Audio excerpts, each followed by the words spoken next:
Madame, monsieur, bonjour. Comment vous dire la joie qui est la nôtre de vous retrouver ce matin pour partager une partie de votre matinée. Nous sommes en direct, la preuve, il est 10h17 et 50 secondes au moment où je vous le dis. On est en direct pour partager le meilleur de ce que vous faites et vous présenter des associations qui ont un cœur gros comme ça. On a plein de choses à vous dire, comme chaque vendredi matin, comme par exemple vous présenter l'association Charline et Pierre, une belle association corrézienne qui récolte des maillots de grands sportifs pour les vendre, et avec les profits de ces ventes, eh bien, ils aident les enfants atteints du cancer. Autant vous dire que Charline et Pierre a toute sa place dans Limousin matin. Nous partirons du côté de Bora Bora en Polynésie où Julien Pardou, un infirmier limousin, a décidé de poser ses valises il y a quelque temps. Alors vous verrez à quoi ressemble sa vie dorénavant. Vous voyez ses pieds, vous découvrirez sa tête dans quelques instants. Du soleil, ça fait du bien hein, avec le temps qu'il a fait cette nuit. Et puis, vous découvrirez une association SOS Urgence Violence qui se préoccupe des violences au sein des couples homosexuels. De quoi s'agit-il? De quoi parle-t-on? Nous ferons le point avec Matt Plaza qui dirige cette association. Mais la météo. Mais enfin, c'est quoi cette météo? Ah non, j'ai des comptes à demander à Delphine Roux. Delphine, c'est quoi cette météo? Le temps est très capricieux en ce moment, Christophe. Qu'est-ce qui se passe? Je ne comprends pas. Ah, tu es belle. Merci. Non, si, c'est vrai. Alors, la météo pour cet après-midi. Le temps va rester instable cet après-midi avec encore une tendance orageuse sur l'ensemble de la région. Des orages, un vent assez soutenu. On attend des rafales proches de 60 km par heure. Ça a soufflé hier hein, sur le nord de la région. Ah oui. Et puis cet après-midi, du coup, les températures sont en baisse, comprises entre 20 et 24 degrés. 20 pour Ussel, 23 à Limoges et 24 dans le bassin de Brive. Bon, mis à part les orages, soyez prudents, évidemment. Et puis les températures un petit peu en baisse, ça reste quand même très correct. Hein. Oui. Alors ça, c'est le temps pour le Limousin. Oui. Oui. Mais quel temps fait-il en Polynésie du côté de Bora Bora? Tiens, si on allait demander à Julien, qu'on retrouvera un peu plus tard dans l'émission, mais tout de suite, Julien, bonjour. Bonjour Yolana, ça va? Ça, c'est bonjour en tahitien, c'est ça? Oui, c'est bonjour en tahitien, Yolana. Ouais. Et à Toé Ururu? Ok alors, non. Ça y est, je vais vous laisser, vous parler tous les deux tahitien, quoi. Julien, quel plaisir de créer cette liaison par webcam entre le Limousin et Bora Bora. Vous nous expliquerez hein, dans quelques instants qu'est-ce qui vous a poussé à poser vos valises en Polynésie. Bon, là, il est quelle heure à Bora Bora? Alors là, on est jeudi chez nous et il est 22h20 exactement. Ouais. On a 12 heures de décalage en ce moment. Donc on est hier soir. Encore jeudi, vous êtes hier soir. Ça, c'est absolument génial. Quel temps il a fait aujourd'hui du côté de Bora Bora, Julien? Alors, il fait beau, hein, comme d'habitude. Bon, sauf que nous, les températures, on est plutôt autour de 30 degrés. Que ce soit le jour, la nuit, on peut monter à 35. C'est plutôt pas mal. Pas de neige en tout cas. Je n'en vois pas en tout cas. Ouais, toujours pas. Votre vie est un enchantement, hein, vous avez l'air tellement heureux. Là, vous êtes dans le dispensaire dans lequel vous exercez votre métier d'infirmier, qui n'a rien à voir avec la manière dont vous l'exerciez évidemment ici à Limoges. Vous allez nous expliquer tout ça dans quelques instants. Vous allez nous expliquer aussi ce qui vous a poussé à quitter le Limousin pour poser vos valises à Bora Bora. Est-ce que vous êtes d'accord avec ce programme, Julien ? Ah, avec plaisir, ouais, je vous attends, il n'y a pas de souci. Et puis, vous allez découvrir des photos du cadre de vie de Julien. Ça devrait vous donner envie de rentrer en contact avec lui pour aller passer des vacances chez lui. À tout à l'heure, Julien, vous restez avec nous. Hein? À tout à l'heure. Merci beaucoup. 30 degrés, c'est un ami. Il fait beau. C'est un ami. Ça va devenir notre ami depuis peu, là. Bon, en tout cas, la météo complète du Limousin, c'est à la toute fin de l'émission. Et on se retrouve évidemment avec Delphine tout à l'heure pour un joli coup de cœur. À tout à l'heure, ma Delphine. Mais l'association du jour, celle que nous tenions à vous présenter, c'est Charline et Pierre. Et pour vous en parler, j'accueille Elena et Chloé. Bonjour Elena. Soyez la bienvenue, installez-vous et bonjour Chloé. Elena Arpaillange, vous êtes la présidente de cette association. Chloé Sambla, vous en êtes la trésorière. Charline et Pierre, voilà un joli nom d'association. Comment expliquer ce nom? Oui, alors Charline et Pierre, tout part d'une amitié qui s'est faite à Paris entre Charline et Pierre, donc mon papa qui était le président de l'association avant cela. Votre papa est aujourd'hui décédé d'un cancer. Oui. Et Charline a aussi connu évidemment de très près cette maladie-là. Hein. Oui, elle a combattu cette maladie par ses deux maris qu'elle a eus, qui sont tous deux décédés de cette maladie. Et donc, du coup, en se rencontrant, ils se sont connus et puis voilà, ils ont décidé tous les deux de combattre. Une action. Voilà. Donc vous agissez en Corrèze, oui, avec la Ligue contre le cancer de Corrèze. Et Dieu sait si la Ligue contre le cancer mène de belles actions. On en parle souvent dans cette émission parce que ça nous semble important.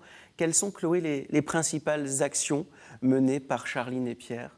Alors la principale action qui est menée par l'association, c'est de récolter des maillots de sportifs, d'équipes sportives qui sont dédicacés par les joueurs et on les revend sur eBay et les fonds qui sont récoltés sont reversés à la Ligue pour les enfants qui sont malades.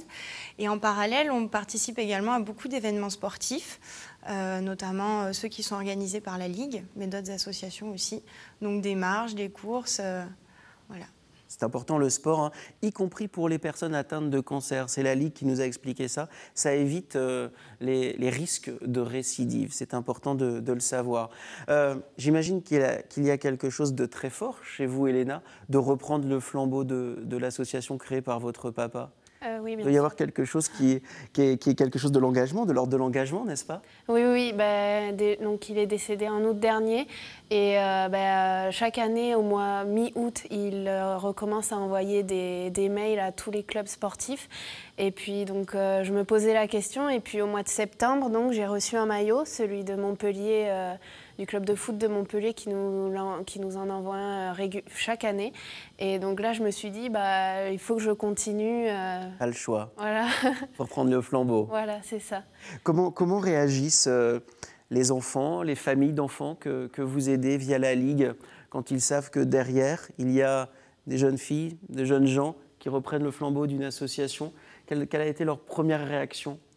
Alors, pour le moment, on n'a pas rencontré forcément de bénéficiaires. Vous êtes l'intermédiaire. Oui, voilà, on est un intermédiaire. Et puis, pour nous, ce qui est important, c'est de continuer la lutte que Charline et Pierre avaient engagée. On n'attend pas forcément de reconnaissance derrière, bien simplement sur les événements sur lesquels on est présent.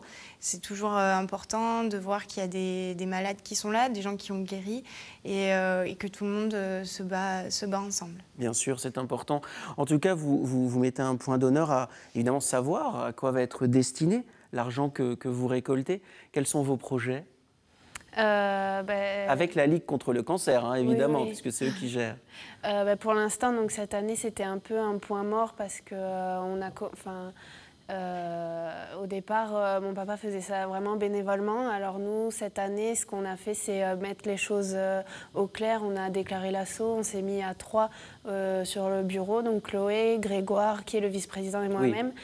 Et donc, dès cette année, au mois d'août, on va reprendre ce que faisait mon papa. Et quels sont les clubs qui vous soutiennent alors ? Il y a celui de Montpellier ? Le Montpellier, le CAB, bien sûr. CAB, vous avez un t-shirt du CAB, là, un maillot ?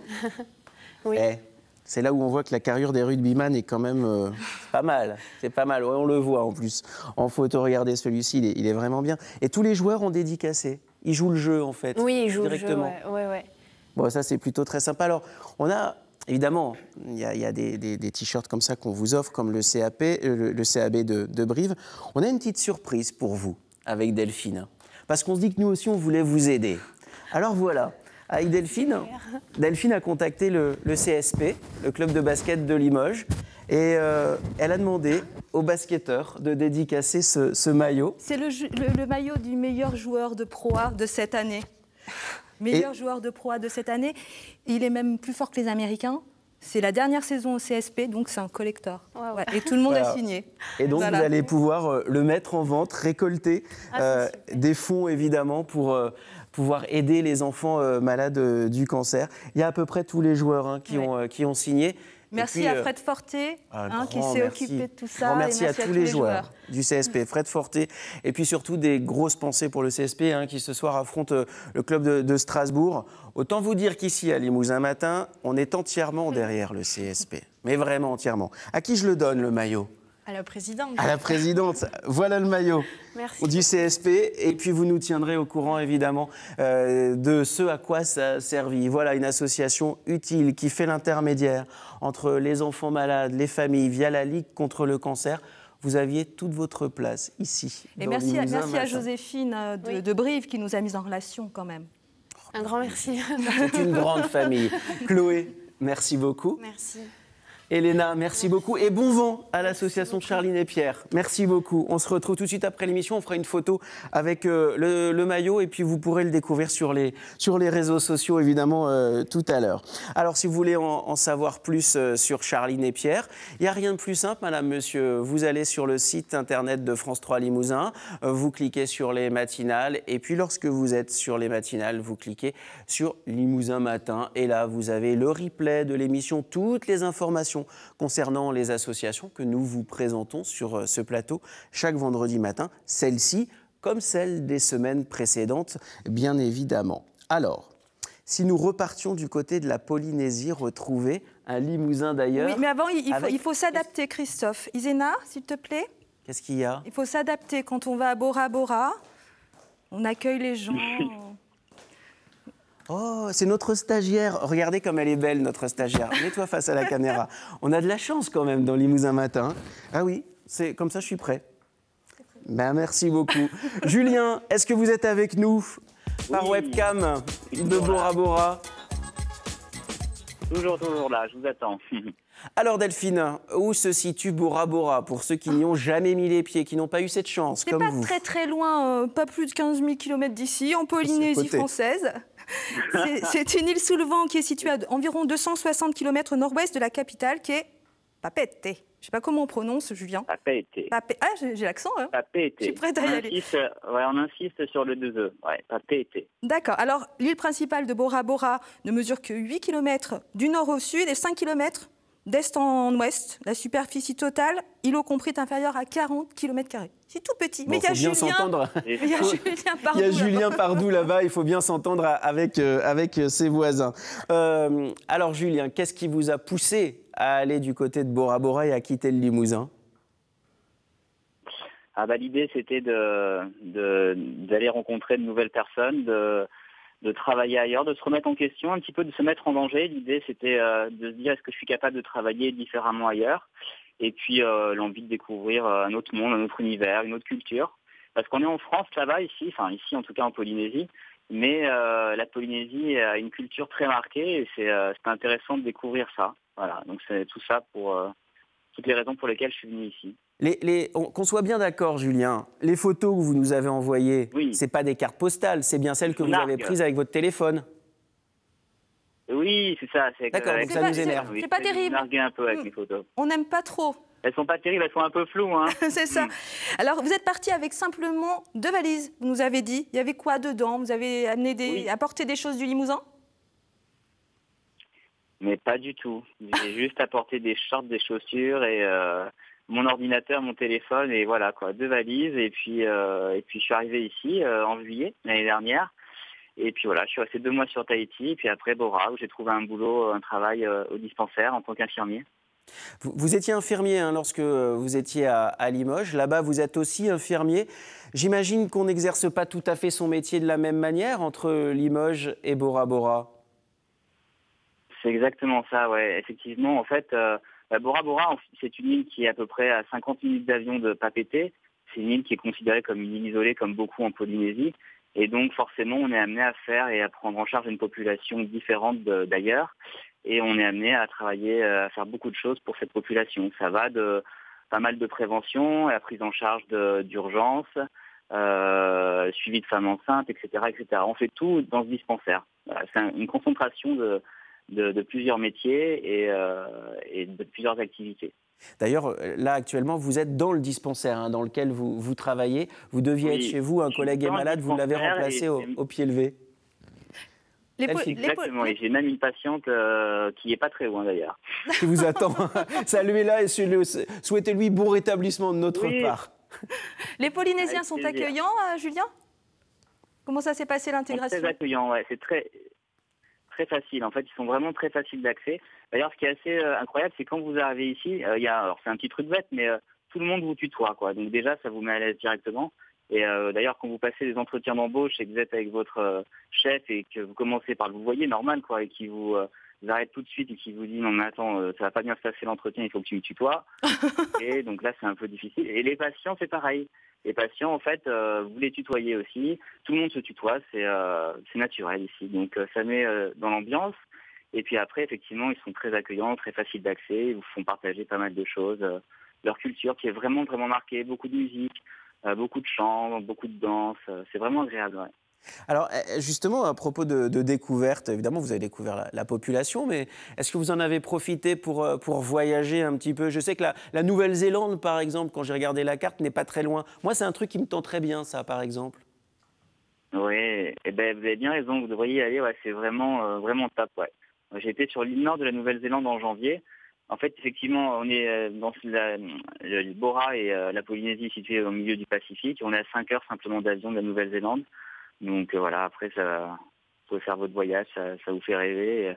Les paysages sont juste grandioses, beaucoup de campagne, beaucoup de plein air. C'est vraiment chouette, beaucoup d'activités en plein air. C'était vraiment un bon moment là-bas. En janvier, je suis allé. Il a de la chance. Alors, votre contrat va prendre fin bientôt, hein? C'est quoi les projets après? En octobre. Je suis parti dans une dynamique où j'ai vraiment envie de bouger, de continuer à voyager. J'ai vraiment été agréablement surpris par la Nouvelle-Zélande. Donc l'idée serait peut-être de passer quelques mois en Nouvelle-Zélande, ouais, pour perfectionner mon anglais et puis apprendre l'anglais médical et puis après pour m'ouvrir d'autres champs d'action, peut-être dans des pays anglophones en tant qu'infirmier. Julien, vous avez prévu de revenir à Limoges bientôt? La semaine prochaine. Non. Vous savez quoi? Pas une blague. Oui, c'est vrai, c'est vrai. La dernière émission, c'est le 26 juin. Vous passez nous faire un petit coucou? D'accord. Histoire de nous rendre jaloux pour le bronzage? Ouais. Nous aussi, on est blanc comme la farine là, de... C'est blanc vrai. comme linge. Moi, je suis rouge. on essaye de se voir le 26 en direct sur ce plateau, d'accord? Avec plaisir. Merci beaucoup, Merci, Julien. Merci beaucoup. Et je sais bonne journée, bonne nuit. Oui, bonne nuit, Julien. Bon courage surtout. Et à demain, oui, parce la que pour journée, vous, ce sera vendredi pardon. demain. Il y a la patiente qui vous attend, il faut que vous alliez la soigner. Dépêchez-vous. Oui, c'est vrai en plus. C'est des blagues. Petit coup d'œil sur la patiente, elle est toujours là, tout va bien. Merci beaucoup, Merci, Julien. Julien. Salut. À très bientôt, au revoir. Au revoir, Julien. Ah, j'adore ces voyages par procuration. ça fait Ça me du met bien. une pêche, mais alors... T'as bronzé. Oui, c'est ça. Ça, D'un coup, là. c'est le collier de la stagiaire, hein, forcément. Le coup de cœur de Delphine, il est important. Et on parle aujourd'hui d'un festival qui a lieu sur le Champ de Juillet. Attention, Delphine, ne te laisse jamais surprendre par des fleurs. Direction Limoges pour un festival solidaire. C'est le festival Second Souffle. Alors, c'est sur le Champ de Juillet à Limoges, au-dessus de la gare des Bénédictins. C'est un festival solidaire puisqu'il est organisé par l'Établissement français du sang dans le cadre de la Journée mondiale du sang qui a lieu dimanche. Donc, l'Établissement français du sang qui organise, le phare et la Streetball Session de Limoges. C'est un festival important. Quel est le programme de cette manifestation? Ça va être génial. 3 jours de fête, toutes disciplines confondues. Il y en a pour tout le monde, pour tous les goûts. De la musique, de la danse, des démonstrations et des initiations à divers sports. Tous les clubs de la région se mobilisent. L'USAL, le LABC, le CAB... Tout le monde sera là, les taureaux de feu. De la musique, des concerts, une dizaine de concerts de groupes locaux. Et puis, c'est surtout l'occasion, on le disait, de se mobiliser pour le don du sang. C'est important. C'est important parce que le Limousin a besoin, écoutez bien, madame, monsieur, mais vous le savez si vous êtes fidèle de Limousin Matin, de 800 dons par jour. Alors, si demain on veut donner son sang, comment fait-on? Alors déjà, donc, vous vous rendez à Second Souffle, au festival. Vous y allez en ayant bien mangé, bien bu, vous êtes en forme. Là-bas, vous rencontrez... Non, parce que ce n'est pas une prise de sang, on n'y va pas à jeun. Il faut manger. Vous rencontrez des médecins qui vont vous donner des conseils. Vous donnez votre sang, vous sauvez des vies. Vous sauvez des vies. C'est le message le plus important. Vous allez rencontrer les autres, vous allez écouter de la musique et si vous donnez votre sang, vous sauvez des vies. Voilà un joli coup de cœur de la part de Delphine. Mais c'est pas très étonnant. Et bravo pour les gens qui organisent, hein, vraiment. Oh oui, vraiment bravo. Ils se mobilisent. Hein, non, si c'est vrai, vraiment bravo. C'est un beau festival. Tu restes avec nous, Delphine. Oui, je voudrais te présenter Matt Plaza. Il a créé l'association SOS Urgence Violence. Et on en parle évidemment dans Limousin Matin avec lui. Bonjour Matt. Bonjour. Comment ça va? Installez-vous. C'est courageux de venir sur ce plateau parce que Matt travaille la nuit, il sort juste de son boulot. Alors évidemment, là d'un seul coup, il débarque sous les sunlights du plateau, c'est un peu compliqué. Fallait venir avec les lunettes de soleil. Ouais, ça aurait été raccord avec Bora Bora. SOS Urgence Violence, voilà une association qui a toute son importance. Comment est née l'idée de créer une association destinée aux violences conjugales au sein des couples homosexuels, Matt?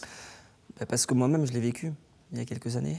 Je n'ai pas réellement pu me retourner en fait, face à des associations ou à l'assistance sociale. C'était assez compliqué d'en parler. Bon, moi, je m'assume, hein, je veux dire, je suis homosexuel. Pour moi, de toute façon, il n'y a pas homo, hétéro, on est tous pareils, il n'y a que des gens qui s'aiment pour moi. Donc voilà, donc, je pense qu'aujourd'hui... donc moi, je m'assume, après le regard des gens m'importe peu. Par contre, quand on devient victime, c'est un peu plus compliqué. Parce qu'il faut d'abord reconnaître qu'on est victime. Et souvent, c'est aussi difficile. C'est un cheminement difficile lorsqu'on subit des agressions de la part de son conjoint, d'oser en parler. D'abord, à qui on en parle? Alors, vous venez de le dire, il n'y avait pas d'association. Mais à qui on en parle? À son médecin, à ses amis? On n'ose pas? On a honte de ça? On ne comprend pas? Oui, c'est ça, oui. On a du mal à en parler. Parce que la famille, contrairement à ce qu'on peut croire, n'est pas là. La plupart du temps, n'est pas là. Déjà, dans les couples hétérosexuels, où souvent, la victime, en fait, est beaucoup plus... n'est pas soutenue par la famille. Les amis, on n'y croit pas, en fait, si vous voulez. Le retour qu'on a, c'est on n'y croit pas, en fait. Non, mais il ne peut pas faire ça, c'est pas possible. Parce que la personne qui exerce les violences à l'encontre de la victime a un comportement totalement différent. Dans le cadre, justement, du cercle familial, dans le cadre où il y a des amis, etc., de faire en sorte à ce que la personne... Les autres ne s'aperçoivent de rien. C'est ça. Et vous, à l'intérieur, évidemment, vous savez. La victime, pour les autres, devient un peu coupable, quoi. Exactement, c'est ça, oui. On l'a remarqué. Ça veut dire quoi, Matt? Lorsqu'on parle d'agression au sein d'un couple, on pense évidemment au couple hétérosexuel. Je crois que les chiffres sont à peu près les mêmes, hein. Il y a autant un couple sur 5 à peu près dans lesquels on peut identifier des agressions au sein du couple. Ça commence quand, une agression? C'est quoi une agression? Alors, une agression, contrairement à ce qu'on peut croire, ce n'est pas forcément une agression physique ou une agression sexuelle. D'autant plus que les agressions sexuelles sont quand même assez présentes chez les couples homosexuels. Ça commence quand, alors? Comment on peut définir une agression au sein d'un couple? Une agression verbale, tout simplement. Déjà? Un dénigrement, par exemple. T'es bonne à rien faire, c'est tout le temps de ta faute si je suis énervé. On va faire en sorte que la victime, en fait, se sente tout le temps coupable. Donc c'est tout le temps de la faute de l'autre personne. Il y a une relation psychologique très malsaine. Très malsaine, c'est de la manipulation à part entière. Et on rentre dedans sans s'en apercevoir. C'est ça qui est assez hallucinant pour ceux qui n'ont jamais vécu ça comme vous. C'est-à-dire qu'on ne s'aperçoit pas du cheminement qu'on est en train de faire vers une vraie agression. Non, parce qu'au final, la personne est dans une telle emprise psychologique, elle est prisonnière en fait, psychologiquement. Ouais. Hein. Elle est prisonnière, c'est une cage. Il y a les sentiments aussi qui jouent beaucoup, où on a du mal en fait à se séparer, c'est souvent le cas d'ailleurs, hein, parce que la personne est amoureuse. Elle aime la personne encore. Et puis la peur aussi de se retrouver toute seule. Bien sûr. La personne de se retrouver seule, en fait, face à tout ça, et de ne pas pouvoir s'en sortir. Matt, c'est là, au fond, où votre association prend toute son importance, évidemment, puisque SOS Urgence Violence, vous l'avez dit, vous l'avez créé par rapport à votre propre expérience, mais vous, il ne suffit pas de le dire, vous proposez des solutions. Et les solutions, elles sont de plusieurs ordres. Il y a d'abord l'écoute, il y a ensuite l'hébergement, et puis il y a ensuite l'information. C'est ça. Comment vous gérez tout ça? Quel est le principal message que vous avez envie de transmettre à ceux qui peuvent se sentir concernés et qui nous regardent? Aussi bien en victime, n'ayez pas honte. Vous n'êtes coupable de rien. Ça, c'est très important, il faut le dire. Il faut le dire, il faut le dire. On n'en parle pas assez encore. On parle beaucoup, mais on n'en parle pas assez. Il faut vraiment dire qu'elles n'ont pas à avoir honte, ces personnes-là, et elles peuvent téléphoner. Peut les aider. Elles peuvent téléphoner, bien sûr. Qui est mis en place. Il s'affiche sur cet écran. Évidemment, notez ce numéro. Si vous n'avez pas le temps de le noter, ne paniquez pas. Il est sur le site de l'émission. Il est aussi sur la page Facebook. On a mis tout ça. Il y a l'écoute. Il y a l'hébergement d'urgence. Oui. Et puis, donc, bon, il suffit d'aller sur notre site. On a tout mis. Mais il y a surtout savoir... communiquer, faire des campagnes pour dire « vous n'êtes pas seul ». Ça, c'est votre premier objectif. Hein. Alors, c'est notre premier objectif, parce qu'il faut qu'on se fasse connaître. Notre objectif, on a une délégation dans le Limousin, à Limoges. On a une délégation qui est en train de se créer à Lille. Mais notre objectif, c'est d'avoir des délégations partout en France, sur le territoire national, pour qu'on puisse être au plus proche des victimes et intervenir dans des cas extrême urgence, et notamment pouvoir les héberger dans la ville où elles sont. Parce que souvent, c'est quand même très difficile à distance. Donc on a mis une première campagne l'année dernière, qui était une campagne inédite, qui a été diffusée largement sur M6, entre autres, sur d'autres chaînes. J'espère cette année, on va préparer une seconde campagne. France Télévisions s'associera à notre campagne nationale. Vous êtes là pour, hein. Voilà. J'espère qu'elles s'associeront. Et donc on est là pour effectivement sensibiliser aussi bien les auteurs, mais également les victimes. Alors, j'espère que le message est bien passé chez vous. On a mis tous les coordonnées de votre association SOS Urgence Violence sur notre site Facebook et sur la page, évidemment, de l'émission sur le site Internet. Merci beaucoup, Matt, d'être venu nous présenter SOS Urgence Violence. Vous pouvez terminer votre nuit tranquillement. Le message est bien passé. Alors, si vous avez des choses de prévues, comme Matt, comme d'autres, regardez la météo du week-end très rapidement. C'est instable tout le week-end, des orages pour tout le monde et des températures en baisse. Ça peut pas être mieux. Ah, ça s'améliore lundi quand même. Avec des averses, oui, c'est un ciel de traîne, ça. Bon, bah ça, c'est pas mal. Ça vous laisse le temps de regarder la télé. Et par exemple, demain à 15h25, Esprit Camping, c'est le documentaire qu'on vous propose pour plonger dans un univers, celui de vos vacances, celui de vos souvenirs d'enfants ou d'adolescence. Un joli voyage dans le temps pour découvrir ce qui fait les vacances des Français depuis tant et tant et tant d'années. C'est demain à 15h25 et c'est sur France 3 Limousin. Vous allez voir que les Français sont adeptes du camping comme personne. Ils adorent ça. Et les campings se sont évidemment adaptés à tout ça. Ma belle, c'est la fin de cette émission. Nous, on se retrouve la semaine prochaine. Là, tout de suite, vous allez rendez-vous avec Midi en France et l'ami Laurent Boyer. Nous, on sera là la semaine prochaine pour l'avant-dernière émission. Oui. L'avant-dernière émission de quoi? De la saison, bien évidemment. On vous embrasse. Passez un excellent week-end.